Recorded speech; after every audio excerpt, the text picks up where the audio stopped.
Man, you ever been on a flight where everything just goes wrong? I mean, 6 minutes after takeoff, my kid-me little Ezra, barely 9, gets duct taped to his seat like some kind of criminal. All because he asked, "Yo, why's the scanner beeping like that?"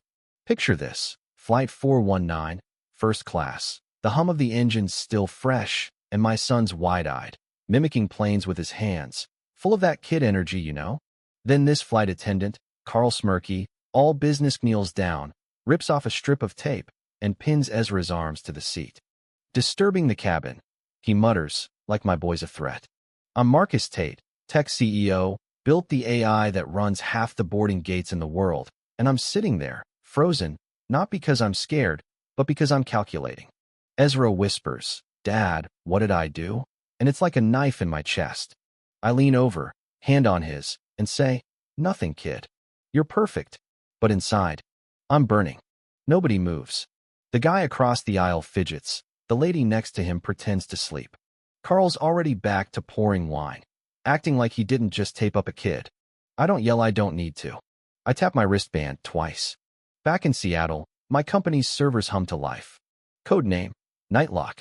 5 minutes later, boarding systems in 12 major airports, LAX, Heathrow, Singapore, start crashing. Gates freeze, scanners go dark, first-class lines grind to a halt. They don't know it yet, but I just pulled the plug on their whole operation. See, my company, Neural Path, powers the AI that flags risky passengers.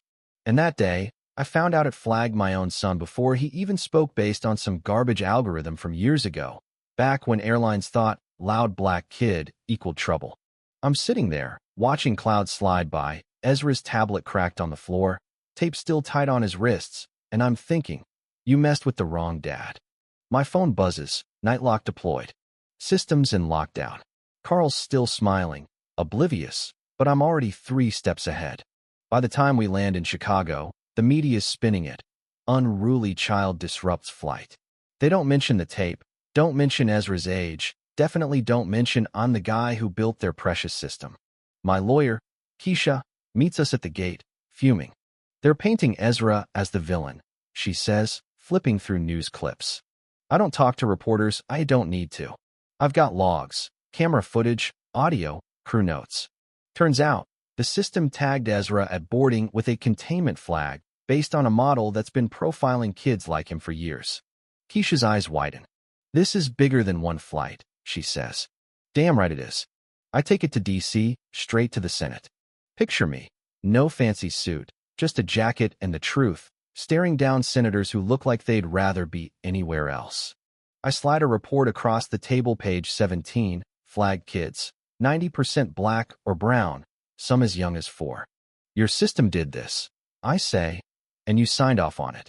The room goes quiet, like they just realized they're not dealing with some angry dad theory, dealing with the guy who can shut their whole industry down. I don't ask for apologies, I demand change. A new standard, transparent AI, human oversight, named after my kid, the Ezra Code. 3 months later, airlines are scrambling. They sign the Ezra Code or lose their licenses. Crews get bias training, scanners need human approval, and every boarding pass now has a line. Every kid gets to be loud. At Neural Path, we rip out the old algorithms, replace them with ones that don't judge a kid before they open their mouth. Airports in 38 countries adopt it, not because they want to, but because they can't fly without us. The airline that taped Ezra? Gone, merged into some new outfit with a CEO who doesn't play the PR gamesh, all about accountability. A year later, I'm at O'Hare, watching a mom and her hyper little boy at the gate. He's laughing, jumping, and the agent just smiles, says, he's got pilot energy.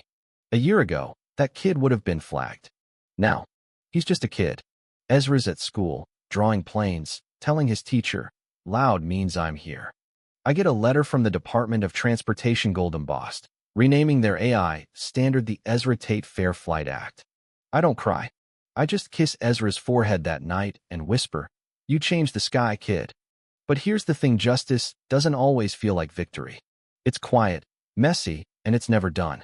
So, tell me, you ever seen something on a flight that made your blood boil? Some moment where the rules felt wrong?